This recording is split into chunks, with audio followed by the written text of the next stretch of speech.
Hello everyone and welcome to V8 Online's coverage of the Monday night V8 Supercar official series. Last night we had the V8 Supercars Online Premier Series take the 2.6 kilometers of Oran Park's tight and twisty Grand Prix layout. It was a doubleheader which provided more drama in the championship chase, but on this Monday night, a championship chase will come to an end and 12 weeks of fighting it out between some of Australia's best will be in the rearview mirror before Season 3 kicks off with all matter of changes and a brand new circuit to boot. Tonight in our V8 Online comms box, the three people bringing you the coverage, including myself, Bo Albert, is Zach Hanlon, and of course our trusty director Jay Kennedy, who, for a fun fact and also a rather terrifyingly fact, is the fact that he is the only one of the three of us in a sim racing team currently. Strange world we live in, Zach, but after your efforts last night, what was a phenomenal split to your race, how about a little insight into what it takes to hook up a lap around this circuit? Oh, mate, it is so difficult to hook up a lap around here, so much so that even for the pre-qualifying, my qualifying time was 8/10 off what my possible best time was. So hooking this place up is very difficult. The braking zone in turn 1 and 2, you got to be so late, so hard, and manage it.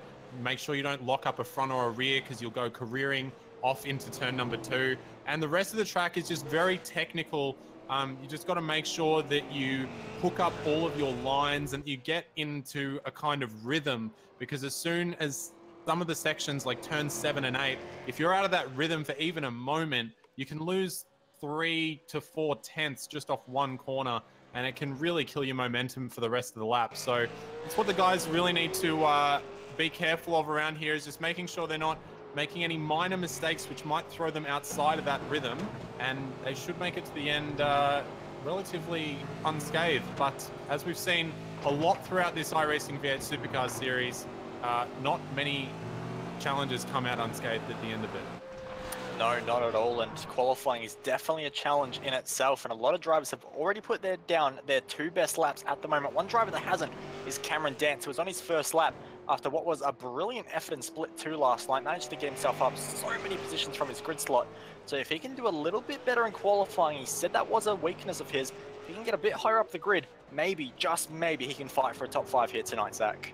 Yeah, Cameron looking a little bit slow on this lap. Looks like he might just be using the rest of this lap to maybe generate a little more temperature into those tires. Is pretty cool at 28 degrees, although these conditions are very similar to what Cameron would have been running in the Split 2 race yesterday, as he gets very, very close to the wall coming out of the final corner and on to begin his first or his second flying lap. A 1:05.007, his first lap will put him in 20th position. That's not fantastic, but it's definitely better than starting all the way back at the grid in position 32 there. So Cameron now coming into turn number 3, late and hard on the brakes.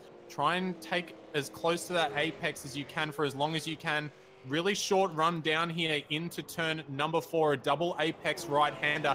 That's going to take you up and over the bridge, and we cross over just like at Suzuka into turn number 6. And this is that section I was talking about before, turn 7 and 8. If you don't make turn 7 here and you run wide for turn 8, you have to come really shallow through here. But Cameron's done a very nice job of that and coming in for a nice wide entry through turn number 9. Now just a little bit of a kink, a little bit of a zigzag in turn number 10 and 11. Very, very high speed. Very easy to lose the rear there.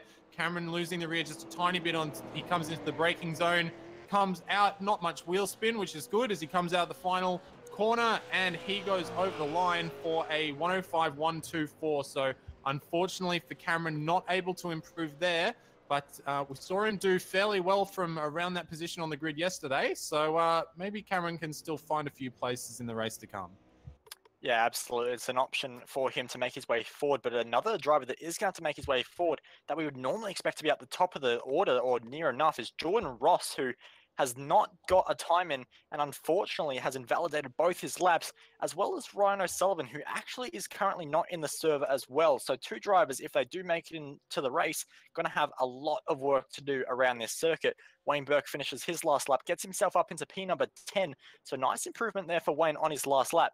But that is going to be the last of our drivers. I believe Mario Vlasic actually just came across the line, jumps himself up one position to 23rd, just gets ahead of Steve Jensen by a 1,000th of a second there. So good effort from Mario. But Zach, seeing as that might be the rest of our running, and Greg Sharp, the only car on track who was on his third lap, Let's run through the grid, and it's going to be Dane Warren who's going to be kicking off tonight from pole position with a great lap, which is 2/10 clear of Jake Burton, who's going to be alongside him on the front row of the grid. Ethan Warren's going to be in P number 3 with Luke Harvey for company on the second row of the grid, with Sam Blacklock rounding out the top 5. Championship elect, it's going to be very hard for him to be beat tonight. Marlon McMullen, he's got the number 1 on his car. Will he have it by the end of the night? P number 6 for him. Kurt Stenberg in P number 7 with Brenton Hobson for company on row number 4 with Ross Rizzo and Wayne Burke, your top 10. We've got Brett Loxton and Brian Borg going to take out row number 6 there. They're followed up by Corey Preston and Thomas Hinz. Those guys will definitely be looking for some better races this week. Scott Sislowski will line up in 15th position alongside Daniel Williams in 16th. Matt Morris takes out 17th with Brady Myers in 18th position. Brady way down the grid as well from where we would expect him doing so well at Bathurst last week. Michael Taliancic in position number 20 with Cooper Webster rounding out the top 20. Cameron Dance in 21. Craig Jones is going to be in P22. Mario Vlasic starting out of the 23rd position. Steve Jansen in 24th. Jason Cossey taking out the final top 25 position.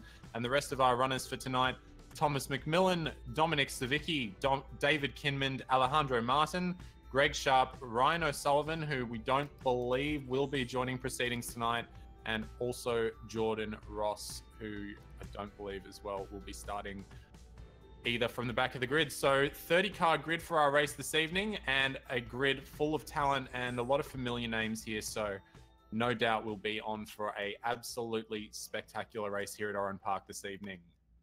Yeah, I fully expect that. And it's going to be a chaotic run into turn number 1. We do have 31 cars on the grid. Jordan Ross has made his way onto the grid. Ryan O'Sullivan has not. So a disaster for Evolution Racing Team already, unfortunately.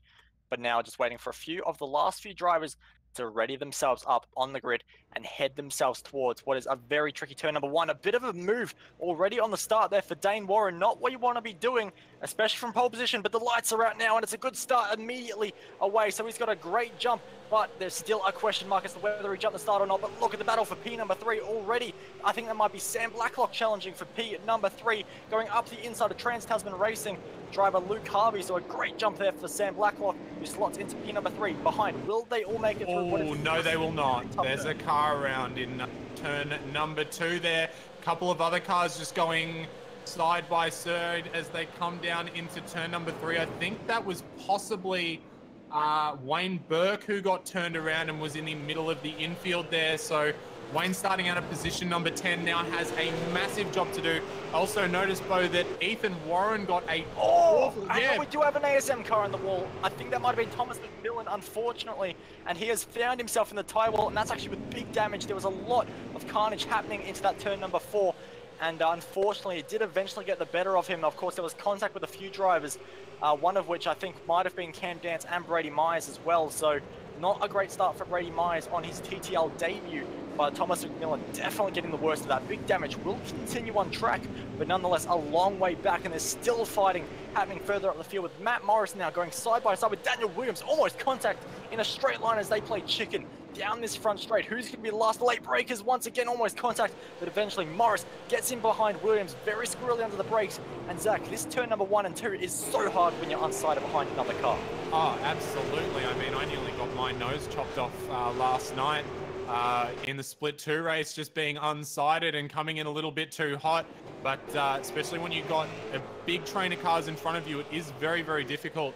I also just was saying before, Bo, Ethan Warren got an awful start. He bogged down at the beginning of the race, dropped 3 positions already. He's sitting down in position number 6 as it stands so far. But there are a lot of cars right now very close to each other. Matt Morris still hounding the back of Daniel Williams there. And further up the field, Corey Preston looking very, very keen on getting by Ross Rizzo, who seems to be just struggling a little bit behind Brett Loxton as well.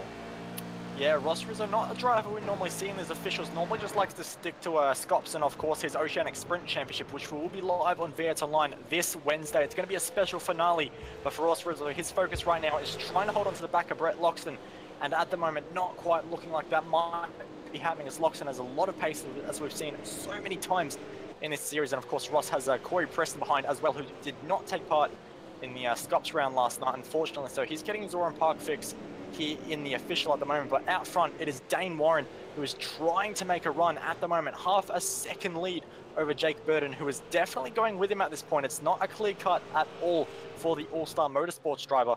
Just behind is Sam Blacklock, who's beginning to drop off, but he is pulling away from Luke Harvey, and that's where our train really begins. And Zach, in P number 5 is Marlon McMullen, who looks like he might be able to wrap the championship up. So what do you think will be happening through his mind right now? Do you think he'll be playing it a bit more aggressive than he might have been in previous rounds, or is it still maximize points? Well, I mean, you know, he doesn't really have anything to prove at this point. I don't think he's won a couple of races this season. He's put in fantastic performances, and all he really needs to do is bring the car home. I think the only real scenario that he can't win this championship is if Kurt Stenberg, who's currently 2 positions behind him, manages to get to the very front of the field. And I think even then, we might need a little bit of help. So I think that Marlon's pretty much got this one in the bag, but I'm sure that he'll just probably be using this race as a good reflection of the season that he's had, and just doing what he's always been doing all season, which is keeping it relatively clean, bagging as many points as he can get, and just being out there and getting a bit of telly time for his sponsors, I suppose. So, but he really has, you know, he's been trying for a long time to get one of these seasons under his belt, and he's been denied that so many times by many other drivers, including Dane Warren, I believe the last couple of seasons. So to see him finally be able to come through and to have a really good season under his belt is really fantastic to see. And I'm sure that he'll probably just be sitting celebrating in the last few laps of this race and probably just taking it a little easy. Absolutely, and strategy will be a talking point in this race, but strategy is not going to be happening for Cooper Webster, who has just escaped to the pit lane. So something there happened to Cooper Webster. There's a little bit of damage to that front left quarter panel, but not quite going to see what's going to happen there for him, unfortunately. But we will look at Brady Myers, because he's under attack and he's about to get turned around at turn number 3. Gets a massive hip check by the driver, Mario Vlasic. So Brady Myers' TTL debut not going the way he wanted, as up the inside is the CMR car of Craig Jones, still side by side, close quarters, Falcon versus Falcon, inside for Craig Jones. Myers trying to hold around the outside, so hard to do, but it can be done if you're brave enough, and Myers going to try his luck around the outside, contact into the grass and through, somehow does not lose any more positions. Lucky to still have the car, actually still has the inside, now going to go side by side through the dog leg, so hard to do this, side by side, but going to try it anyway. Craig Jones across the grass, has to be careful not to get a slow down, but look at the checkup it's got behind, as that's Daniel Williams coming under attack from Steve Jansen. This is a battle pack and a half. They're going to go side by side down the front straight. Look at them all go, Zach. It's side by side down the front straight. Yeah, I know, and now Wayne Burke's having a little bit of a look up the inside of Daniel Williams, but he's going to have to back out of it just as the last second there and try and go for another move on the brakes. And Brady Myers has gone around nearly.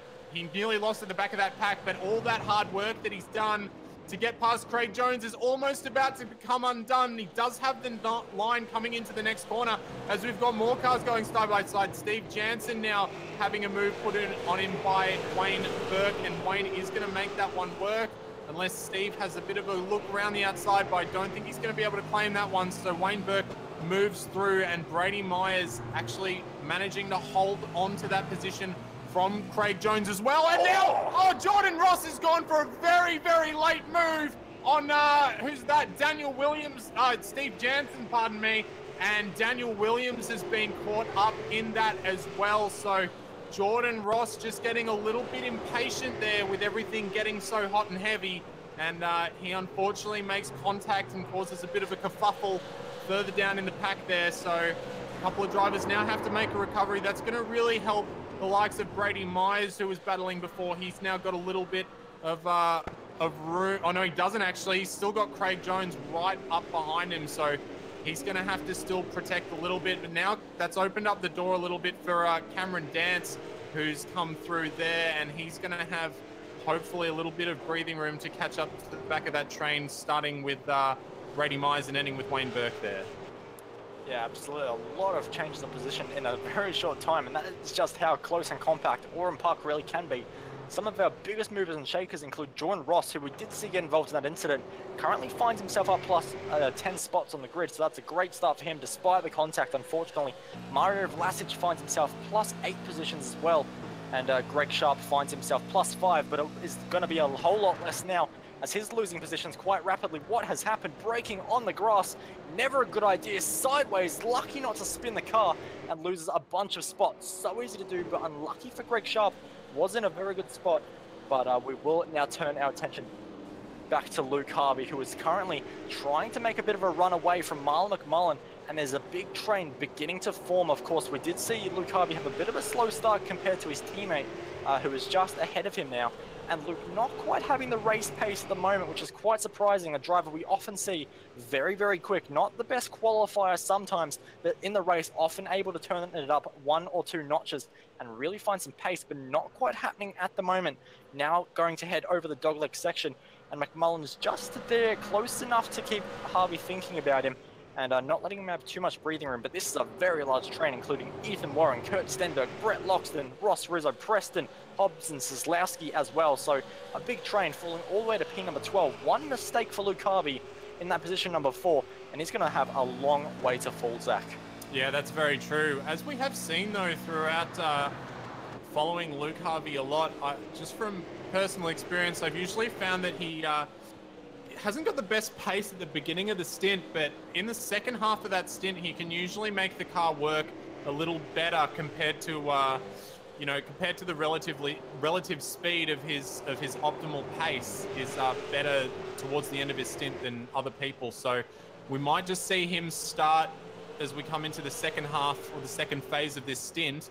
We may see him just start to pull away a little bit from the likes of Marlon McMullen, and we'll probably expect that these guys are running, I think that most people would have taken 44 litres at the beginning of this race, and we use about 2.2 litres a lap. So we'd be expecting cars to go no longer than 20 laps here, maybe 21 if they're really, really pushing it. But I think we'll see a lot of cars coming in around lap 17, 18, 19 to get the undercut on those tyres and still be able to make it to the end. So maybe now that Luke's about halfway through, he'll just start pushing a little more and start working that gap back to his or up to his teammate down a little bit. But Marlon not letting go much at the moment, and neither is the train behind. Jordan Ross just went for a very, very big dive there on the driver of Steve Jansen. Jordan Ross trying to make his way through the field, of course, had a disastrous qualifying, both laps not counting, and a massively late move into that last corner. Got the job done, but a little bit of contact there, but no harm done. So we'll get a replay up on screen for you now. That was quite the dive from Jordan Ross, but nonetheless pulls it up and will continue on his way. But Brady Myers in a bit of conflict at the moment, side by side with the driver of Brian Borg as they head up the hill. Close quarters racing once again for Brady Myers, not having an easy time of it in his new colours. Of course, signing with TTL, leaving from Progression Racing Australia. So a big move for Brady Myers, but unfortunately the only move he's doing right now is going backwards, a bit of a wiggle as well. Not quite comfortable at the moment. That could be with a TTL setup. It could be very different to what he's used to running. And at the moment, he is now coming under a bit of pressure from Wayne Burke. So Brady not entirely comfortable. Of course, we often see him in the Holden, now in the Ford. Perhaps that hood scoop that the Ford does have, just getting in his way just a little bit, Zach. Yeah, possibly. I mean, I genuinely felt last night like the Holdens had a little bit more horse down the straights, but Brady's definitely not feeling like he's lacking horses as he now goes down the inside of Brian Borg. Little bit of a rub on the exit of the corner there, but that's absolutely fine. Brady's been toughing it out around the outside a fair few of these corners. Can he do it again round the outside of Brian Borg? Not this time. He's going to have to go long again. Will he stay there? And now Wayne Burke's going to have a bit of a look and try and go down the inside of both of them. Not quite going to work. He's going to have to tow back in. Brady's had some contact there up on two wheels. He's out of the groove. He's hitting the cones, and he's lost a couple of positions there, lost at least 3. So very unfortunate. Now Cameron Dance, Craig Jones, and Wayne Burke are all looking and sniffing and want a piece of Brian Borg up ahead. Wayne Burke searching for grip and searching for pace around this track, not able to find any as he's coming through the Kings of 10 and 11 there. Have to find to make somewhere else work. But yeah, Brady, I mean, he was running that outside line a lot throughout this race, and it is very risky to be running around there. So, I mean, if you run the risk high enough for long enough, it's bound to come back to you eventually. So unfortunately for Brady there, but he can possibly work it back. Not far back off the pack of these guys. So as Cameron Dance goes down the inside, of Craig Jones, not quite getting in there. Maybe has the inside line for the next corner, goes late on the brakes to get himself up into position, and he's going to have some nice traction coming down the inside of turn number 5 there as they come across the bridge. He forces his way up the inside. Craig Jones has to bail out, and the position goes to Cameron Dance. Beautiful move from Cameron Dance, but we will turn our attention back to Luke Harvey, who has still got one heck of a train happening behind him. He has lost one driver on the back of the train, though. That is the driver Brenton Hobson, who has fallen a bit behind the driver of Corey Preston. So the train a little bit smaller, only down to P number 10, but still highly contested at the moment. And these drivers trying to get an advantage over one another. And you can see that Marlon McMullen just looks a little bit stronger in the first half of the lap, very late on the brakes into turn number 3. And Harvey just getting caught a little bit, but at the same time, Harvey is actually matching the times of teammate Sam Blacklock just in front, and he's not escaping, so we will wait and see. But I think we have issues for Brian Borg. Indeed, there are issues for Brian Borg. The issues are he is a long way off at turn number 1. It wasn't even turn number 2, sorry, it was turn number 1. So the actual first left-hander completely overshot the corner, unfortunately for him, and a long way off making sandcastle. So we'll get a CPR replay of that. But unfortunately for Brian Borg, that's a lot of positions lost. Started the lap in P number 16, now finds himself in P number 20, so a massive loss there. But once again, Luke Harvey under a lot of pressure, and McMullen now becoming under even more pressure from the driver of Ethan Warren, so close behind. Yeah, we haven't been paying much attention to these guys up the front, with the exception of Luke, but Dane Warren's actually done a fantastic job. He's got a massive lead. Jake Burton's also got fairly sizable lead back to Harvey, pardon me, and McMullen now under a massive amount of pressure from Ethan Warren, who's really been up behind the bumper of McMullen there for quite a few laps, and he has been applying a lot of pressure, but they just can't really seem to find that overlap on each other just yet. It's hard to say if they're all just being a bit tentative and following in procession, or if any of these guys really want to make a move. We are only about 3 to 4 laps away from the pit window opening, so maybe these guys is taking that into consideration for the next couple of laps. But you're right in saying that these guys are not letting each other go, and Luke Harvey doing a good job to match the lap times of his teammate up ahead of him. Yeah, a lot of drivers are thinking of pit stops, one of which was Brady Myers, who was already dived into the pits, perhaps going for a bit of an opposite strategy. Comes out now right behind the driver of Jake Burton, so he's going to slot right into the front runner so he can watch their pace and try and manage that. So it could be an advantage for Brady Myers. We'll see how he slots in. It's going to be a very nice undercut for him, but fuel is going to be the talking point. You said if you're fuel saving, you can make it 21 laps. He has 22 laps to bring it to the checkered flag. So we'll keep an eye on Brady Myers, but at the moment, Luke Harvey is the one to watch, because Marlon McMullen continues on the back bumper of Luke Harvey's number 6 machine, sorry.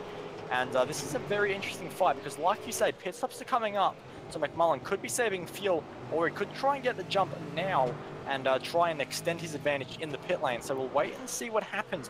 These top 3 in this pack have sort of broken away just a tiny little bit ahead of Kurt Stenberg, which is so critical before the pit stop phase as they go over through the dogleg. Ethan Warren losing a bit of time now to the 2 in front. So this pack just ebbing and flowing a little bit. No one quite having the pace from corner to the corner. No takers this time around. So these guys, with the pace they're running, they are not able to fuel save enough to make it 21 laps to the checkered flag. So they're all going to make their long stint now, and then they go for the shorter stint at the second stint. Yeah, and it's actually surprising to see the amount of drop-off on the lap times with the tyres. From my own running last night, I wasn't expecting the times to be so dramatically off pace compared to the fastest laps that these guys have set. They're now running around about 1.2 to 1.3 seconds a lap slower than their fastest laps of this race so far, which is fairly dramatic, especially on such a small, this lap only lasts about 65, 66 seconds. So to be losing that amount of margin around this lap with those tyres is fairly dramatic. And I think that Brady Myers is going to really do very well out of this, because if he can get back into that zone of doing high 104s, he'll be able to make a bunch of positions. And that's one of those things that these guys have to consider now, as Harvey just dives into the pits. So I think that's a very good idea from him. Jake Burton has also come into the pits. and will be dropping off the jacks in not too long a time. But I think, yeah, we'll start seeing a couple of guys come in, but I think very smart move there from Luke in early and be one of the first people to jump. Absolutely, the undercut is so crucial, and so much track position can be gained, and Jake Burton was the first to do that, but Luke Harvey, in that battle that he was having, this is going to be very crucial, but also where he does rejoin. We can see so many times in the Scops race last night, the traffic was a defining factor, and actually seeing a driver in the background there having a bit of a nightmare coming into the pit lane, and unfortunately it looks like he has retired.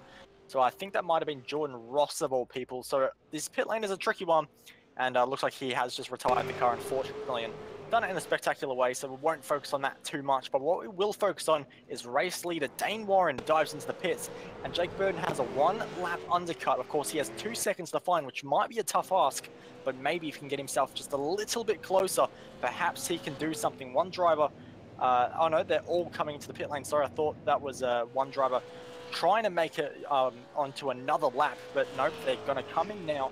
And we'll wait and see. But one driver that has stayed out, Zach, we're going back to our favorite guessing game. The easiest game in V8's online broadcasting history. Where is Michael Taliancic? He is still plunking around in what I can see as position number 8, but I'm sure that he's higher than that because he would be in P1 because he's pretty much the only car not to have pitted. So we'll see how many more laps he decides to go, but going back to the pit lane as our leaders are starting to come out.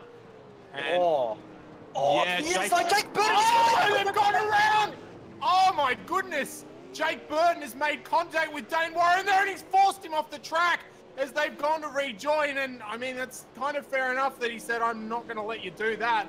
But very hot into turn number 1 and 2 from Jake Burton, and almost a massive controversy in this race. That could still open the door up for, well, actually it can't now, but yeah, that was almost a total disaster for the leaders there. Very skilled from both drivers to manage to keep it on the tarmac there.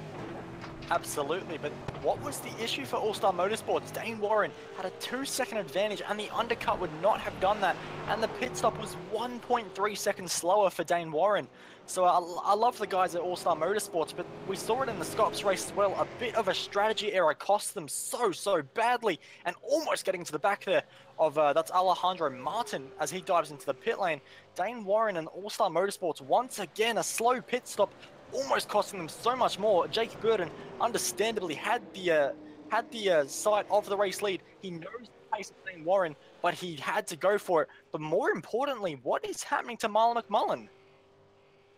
That is a great question. He is still out of the car in the pit lane. He's not in the car. He's got a little bit of damage to the car. In fact, he's got big damage to the car. That left-hand front on his... I'll go back and see what's happened, Bo, but the left-hand front quarter of Marlon McMullen's car is absolutely crunched.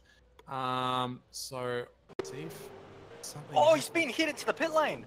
Ethan Warren ran into the back of him into the pit lane. Yes, and then he crunched the wall, that other retaining wall that kind of sits there just behind the Armco. So, wow. So, Marlon McMullen taken out, coming into the pits, and, well, that sure is a very sad way to win a championship, but, I mean, it's not 100%, I mean, it's pretty much 100% confirmed. We're not 100%, but 99.95%, so not a nice way to win a championship for Marlon J. McMullen, but he has done everything else that he is required to do in order to win that, hopefully, and we'll get back to you about that later on. But in the meantime, looking back towards the front, and Jake Burton still lapping relatively within the limits of Dane Warren, not quite there, just dropped off a little bit after that little tangle that they had in turn 1 and 2. So that'll maybe brew towards the end of the race. Corey Preston's been doing a good job sitting up in position number 10. He's up 3 positions and having a much better race than he has previously the last couple of rounds, so good to see that. But yeah, everyone just a little bit more spread out after those pit cycles there. Wayne Burke just having a bit of a look on the back of Brady Myers as well as they're coming through turn 7 and 8 now, and I think that Wayne has definitely got some speed in that car, and he's looking for a way past very quickly. He is, and he's pushing pretty hard, isn't he? Wayne Burke going so quick over the dogleg. Is the opportunity open into the final corner? You bet it is. Dives to the inside, makes the apex beautifully. A brilliant move. If he can get the exit, going to put a squeeze on Brady Myers. Lucky not to put himself into the pit exit wall on the outside there, which is so easy to do. But have a look, and I believe that's Mario Vlasic trying to have a bit of a go into this fight, but it's going to be side by side into turn number 1. Close quarters racing. Brady Myers, Wayne Burke into turn number 1 and 2, and it's going to be the inside for Wayne Burke. Job done, but it's even bigger issues for the driver of Brady Myers. Gets hit at the back, and now have a look at the CMR Craig Jones going up the inside. Will he be able to get the move done? Opportunity is there, opportunity taken, and that is a position gained for Craig Jones, and Brady Myers' day just gets that little bit worse. Yeah, Brady Myers has just been biffed around a bit, and Wayne Burke, oh my goodness, so close to losing it as he came just out of the exit over the bridge there. That was very, very lucky for Wayne Burke that he didn't absolutely lose it there. We'll get a replay of that for you, and you can just see as he was coming over the bridge there, a massive sideways moment, having to correct as he comes off the exit of the bridge, and very crossed up as he comes out of the corner. So Wayne Burke now on the main straight, and maybe used a little bit of his tires up as he was trying to get past the driver of Brady Myers before.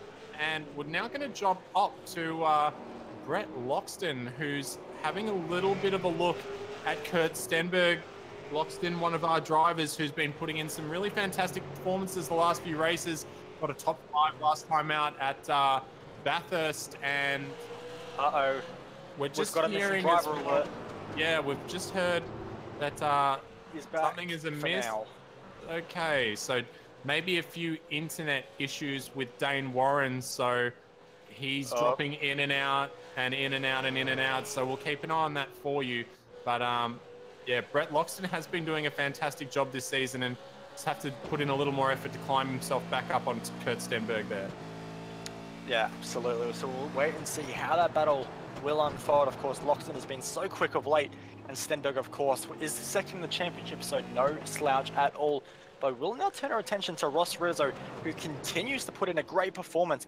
It always seems to come out of nowhere. He wasn't particularly impressive, hope he doesn't mind me saying, in that first stint of the race. But as always he does, comes out of nowhere and starts putting on a lot of pressure onto the drivers in front. Now finds himself hunting down P number 4, and he definitely has the pace advantage on Harvey. Looking quite as comfortable in Scott today. So maybe the setup not quite working as well in these track conditions for him to his liking. Nonetheless, Ross Rizzo putting a great performance, trying to hunt him down. And you can see that mid-corner apex speed so much quicker at the moment for Ross Rizzo, finding time lap after lap. And that was 2 last time around.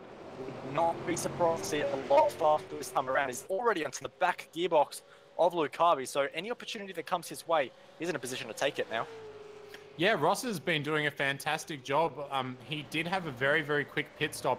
He may have actually had almost the quickest pit stop of the entire grid, with the exception actually of Matt Morris and Brady Myers. So he used a bit of pit strategy. So that begs the question, does he have to save a little bit of fuel?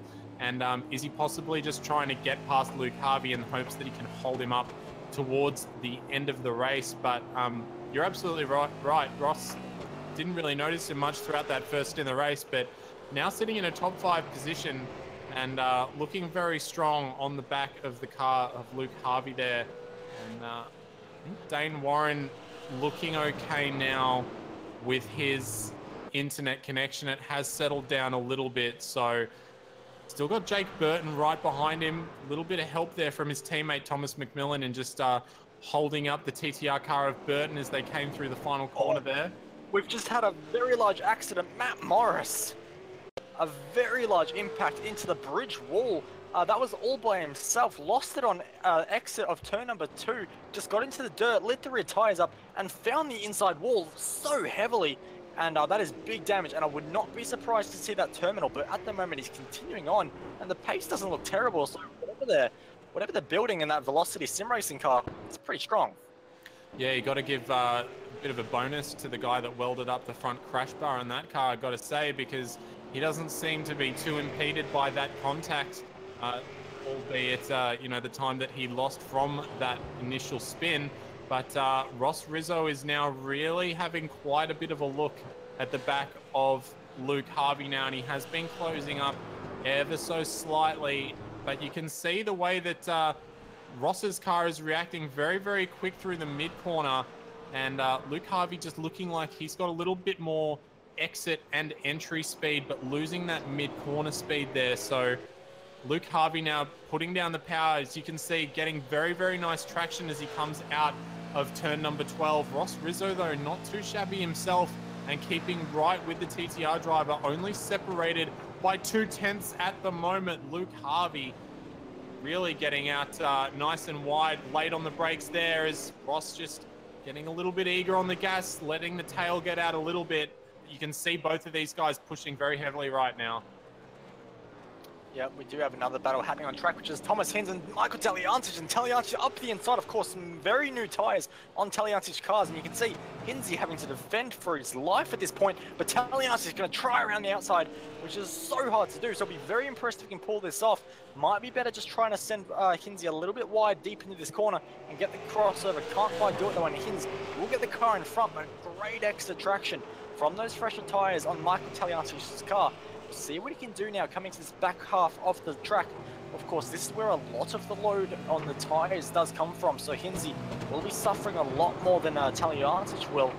So through this fast section now, and then through this massive crest at the dogleg, where the car just changed direction in the air pretty much, gets very light over the top. But Hinzy got a very nice setup on the All-Star Motorsports car. But look at Ross Rizzo, is getting very attacking into turn number 1. Can't quite do it at the back bumper of Luke Harvey. And Harvey just holds on for one more lap, but unfortunately for him, he still has 10 more laps to do that. Yeah, well, Luke Harvey's car doesn't seem to have the same straight line speed that Ross Rizzo does, irrespective of how their exits are. So it seems like Ross Rizzo's got that car set up a little more to be faster in a straight line to help him overtake down into turn 1 and 2, and that is pretty much your prime opportunity for overtaking here at Oran Park. The rest of the track, given that it's so technical and there are so many corners, it can be very difficult to see, although we have seen the likes of Brady Myers toughing it around the outside through some of those technical sections and making it work. But we can see Ross Rizzo now going to try and get a nice exit out of 12, and this is where you start to see Ross Rizzo just starting to claw back a little bit of time on Luke Harvey there. You can see not quite enough this time round, but just edging ever closer. And the draft does make a little bit of a difference, but on such a short straight at this Oran Park circuit, it's not really enough to make a massively noticeable difference. So I think that he's just got the car set up a little bit more definitively for straight line speed there. Yeah, that's very possible. So we'll wait and see how that battle unfolds. Just want to quickly mention that Jake Burden, very lucky to still be holding position number 2, had a massive moment into the corner he's coming into now. This double left-hander through the compression had a big slide on the last lap. Very lucky to hold it, but did end up losing an entire second to Dane Warren, our race leader. So Warren, a lot more breathing room now and might just be able to control it all the way to the checkered flag. So for Jake Burden, lucky to hold P number 2 for now, but the tyres will definitely be feeling it after that one. But we will turn our attention once again to Luke Harvey, and he's coming under pressure once again from Ross Rizzo. A nice square extra from Rizzo, but will it be enough? Still a big gap between the two. And Rizzo not quite making the inroads he needs just yet, unless he's going to get very bold into turn number 1. But Rizzo is a clean racer. He knows how to race hard, knows when opportunities are there, and there was not an opportunity into turn number 2. It looks like there won't be one at turn number 3 either, so Rizzo going to bide his time. And as you mentioned, Zach, a very quick pit stop for Rizzo. If he did underfuel quite a lot, we know how good he is at fuel saving in a V8 Supercar, in the GT3, whatever you like. This is his opportunity to maximize that, get the fuel burn he needs now, and have a very large crack in the final few laps. Yeah, well, that's definitely the most optimal strategy to use, but will he have enough tyre left by the time he gets to that stage?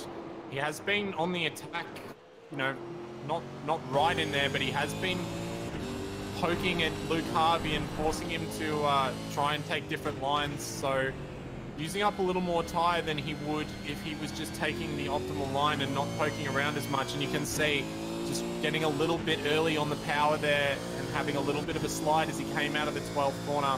That's not going to help his rear tires, and that's not going to help his chances of being able to make a move on Luke Harvey. But you can see very good on the brakes into corners 1 and 2, and I think that's where he's making up a lot of his time.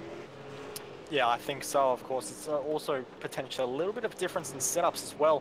So we'll wait and see how this battle unfolds and which car's looking after its tires just a little bit better. But we will turn our attention just a little bit behind this battle, which is, of course, Kurt Stenberg, who does have Brett Loxton for company, and Corey Preston is involved as well. So a 3-horse train going up the hill now into the final few sections of corners. And this is going to be an interesting one. Corey Preston just falling off the back just a little bit, but he doesn't quite have the experience of the other cars in this battle pack around the track. Of course, wasn't able to compete in Scops, unfortunately for him. But for Brett Loxton and Kurt Stenberg, they were. So they know what it's like racing cars in these close conditions. As actually the 2 TTL cars there just changed positions. That was Cam Vance getting the move very easily done on Brady Myers. So there we go. Cam did find himself now to P number 17. So the 2 TTL teammates already working together, which is great to see. But for these battles that are still happening out on track, there's only 6 laps to go now. The tyres are really hurting, which could be benefiting someone like Michael Taliancic, whose tyres are who are very, very young, compared to Thomas Hinz. Of course, the Taliancic might alternate strategy where his tyres are now 4 laps younger than Thomas Hinz. So Hinz really got an uphill battle to hold on to this position. You can see through turns 1 and 2, Hinz just losing a little bit of ground there to Taliancic. Taliancic not quite close enough, gonna push it very late on the brakes though.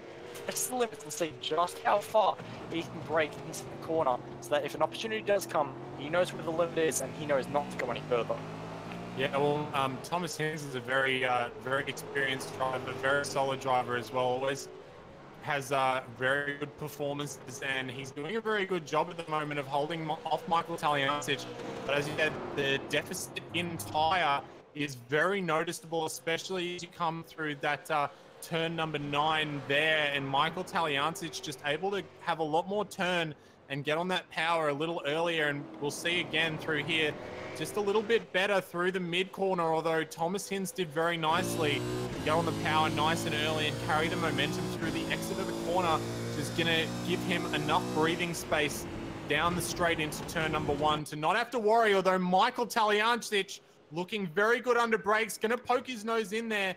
He's gotten down the door, but he's got the outside line for the next corner, so he's going to have to go very, very late if he wants to make anything work here. Thomas Hinz just locking up the inside tyre there, and Michael Taliancic having to run a little wide as they come through turn number 3, and now going to go for a little bit of an over-under, but unfortunately just didn't have the room and possibly the traction to finish that one off. So Thomas Hinz living to die another day, but hopefully he doesn't die before the end of the race, because he's been doing a fantastic job of holding off Michael Taliancic so far. Yeah, absolutely. He's had a fantastic fight at the moment, but another fight that is breaking out is Brenton Hobson, who is slowly coming under pressure from Scott Kozlowski as well. So Hobbo, who is running, on my screen at least, a very different livery to what he ran in Scops. Some brand new branding on that with the orange on the car, which looks pretty nice, I must say. But he does have an even more orange car just behind, which is the Rat Corp car of Scott Kozlowski, who has been on a run of form lately. He did extremely well in the Oceanic Endurance Series at Spa-Francorchamps, where he was so quick in that Audi, but unfortunately could not quite get it done in the end. But now he has a chance to try and get one up on the Synergy Sim Racing car of Brenton Hobson, but with just 3.5 laps to go, opportunities are running out, and if there is even half a chance, you really do have to make the move stick.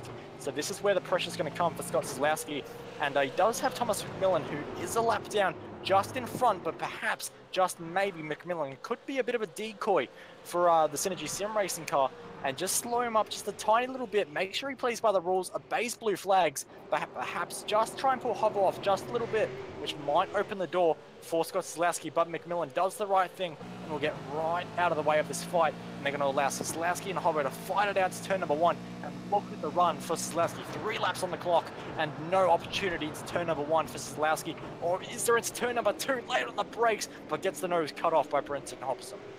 Yeah, Hobbo doing a good job there to shut that move down fairly quickly, although Scott going to go down the inside at turn number 3 very, very late, and lucky Hobbo saw him coming there and left the door open a little bit.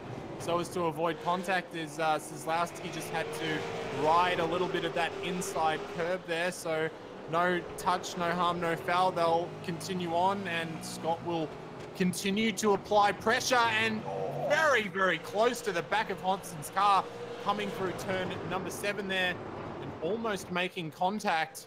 So he's definitely got some pace in this car right now, and just looking for the right opportunity for that door to open and for him to just send it on in there, but not this time down into turn number 12. Can he get the exit speed? Hobo not getting an ideal exit. Got Szlowski running it out very wide, but unfortunately, I just don't think he's quite got enough overspeed. And we're just going to go up to Ross Rizzo and Luke Harvey, because there has been big contact, and Luke Harvey has been turned around by Ross Rizzo. We'll get a Cut Price Racing replay of that for you. And just as they were coming in to turn number 1, Ross went down the inside, tried to fire it down into turn number 2. And I mean, yeah, there was enough room there. It just skipped along the inside of that curb a little bit, which shot his car wide. And unfortunately for Luke Harvey, that has cost him a position, and a position to his teammate, Kurt Stenberg. And Stenny now having a look at the car that sent his teammate off, and wondering if he can catch back up and maybe repay the favor. Yeah, that is definitely an option, but we're turning onto the last lap now. So if he's going to get redemption, it has to be now. Stenberg a bit far back at the moment from Rizzo, so we'll wait and see what transpires on this last lap. Hobo still having Szlowski kept underneath his rear wing, so we'll keep an eye on all these battles that are happening. Of course, this is the last lap opportunity. Oh, Stenberg's gone off! And Stenberg has gone off into the turn number 1. It's been a disaster, and any chance of redemption for Trans-Tasman Racing goes out the door. Ross Rizzo allowed to escape, and this has all gone off in the final lap. It is all happening, so everyone is giving it their all. It's the last lap, it's the last race of the season, and this is everyone playing for keeps. But we have to turn our attention now to the number 4 car. He's been playing for keeps all season. It hasn't been a championship defense for Dane Warren this season, but when he has raced, my word, has he been dominant. Dane Warren's going to round the final corner, and he is going to pick up round number 12 of the iRacing V8 Supercar official series. Crosses line P number 1, Jake Burton for P number 2. Sam Blacklock is going to come home in P number 3, and Rizzo with an aggressive move going to come home in P number 4. But we will also turn our attention down in position number 20. He's going to redress. He's redressed to Harvey as they come across the line. Rizzo redresses, but more importantly, will switch to 27th place on the grid. Car number 1, Marlon McMarlin, crosses the finish line 5 laps down. Not what he wanted, but he did get what he wanted at the end of this season. It's a championship for the number 1 car, Marlon McMarlin, your Season 2 2018 V8 Supercar Official Series champion. And very well deserved. Marlon's been putting in massive efforts all throughout this season and throughout many seasons of the iRacing V8 Supercar Series, and very pleasant to see him take out a championship after putting in so much hard effort. As I'm sure many of you know out there how much effort it takes to win one of these championships, and Marlon has done everything he has needed to do and more to take home that one. So congratulations to Marlon J. McMullen, who is our 2018 Season 2 V8 Supercars iRacing champion. We'll run our way through the results on what was a very entertaining race here at Oran Park, and Dane Warren is going to take P number 1 with Jake Burton and Sam Blacklock making it 2 Trans-Tasman Racing cars on the podium. Luke Harvey did get that 4th place back in the end, so Ross Rizzo being the gentleman in P number 5 and handing that back. Brett Loxton brings it home in P number 6 for the end of what was a fantastic season for him. Corey Preston, P number 7. Kurt Stenberg almost had a great result happening, almost top 5, but the last lap, all it went away from him. Brenton Hobson in P number 9, which is an upside down 6, and Scott Szlowski, P number 10. Thomas Hinz came home in position number 11. Michael Talianci, 19th in 12th. Wayne Burke moving back into 13th position from 10th. Mario Vlasic, one of the biggest movers of the day, from 23rd position up into 14th. Fantastic job there, Mario. As well, Craig Jones from 22nd up into 15th, so good job to Craig as well. Brian Borg, battling all throughout that race, came home in 16th position, with Cameron Dance quietly moving up to 17th. David Kinman progressed up to 18th position. Greg Sharp moved up to 19th from 30th, and Steve Jansen rounded out the top 20. And then we have Brady Myers and Dominic Savicki in 21 and 22. They were the last of our cars on the lead lap. And then we had Matt Morris, Alejandro Martin, Jason Cossey 1 lap down, and then a few other cars that suffered a little bit more damage. Daniel Williams, Marlon McMullen, Ethan Warren suffering damage on the entry into the pit lane, and McMillan, Jordan Ross, Cooper Webster all having their own various issues as well, as Marlon doing some celebratory donuts out on the front straight, which is well deserved. And yeah, it was a fantastic little race. Not so much happened in the second half of that race, with the exception towards the very, very end there, but very, very spicy in that first stint. Absolutely, there was a lot of hard racing, wasn't there? And drivers really knowing that when there was an opportunity to go for it, they absolutely had to go for it.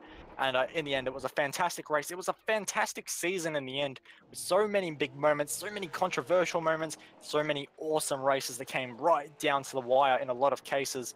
And we will be back for Season 3 next season. Of course, Belle Isle will be joining us on the calendar there. But there is more from us here at V8 Online, or should I say Autobots Online, apparently. Sorry for the audio technical difficulties here in this broadcast today, but on Wednesday night we should get rid of all those difficulties, because it is the finale. It is the Oceanic Sprint Championship. It's 1 hour, it's 2 pit stops. It's going to be a great finale, Zach, between Ross Rizzo and Anthony Winkleman. Yeah, and I mean, those guys are teammates and 2 very talented, very quick drivers. So I think it's going to get a little bit personal, and I think it's going to be very entertaining for everybody to watch. It definitely should be. And if you want entertaining, how about Saturday night? There's no other way I can say this. It's the Max Bands. And as a commentator, you have to say when it comes to Max Bands, it's going to be lit. And then on Sunday night, we return for the biggest championship we host here at V8 Online, the V8 Supercars Online Premier Series. It's 2 weeks in a row. It is going to be flat out for the teams, hard work, lots of preparation.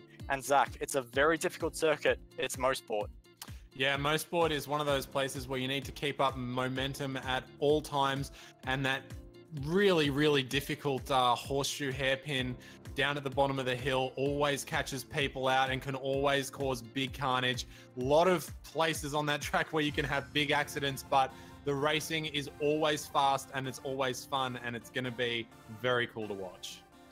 It is going to be very cool to watch. But from us here at V8 Online, thank you so much for joining us this season. On behalf of myself and Zach, we will see you in 2 weeks' time for round number 1. Once again, Season 3 will be kicking off at the Motorsport Park in Canada. It's going to be great. We will see you next time.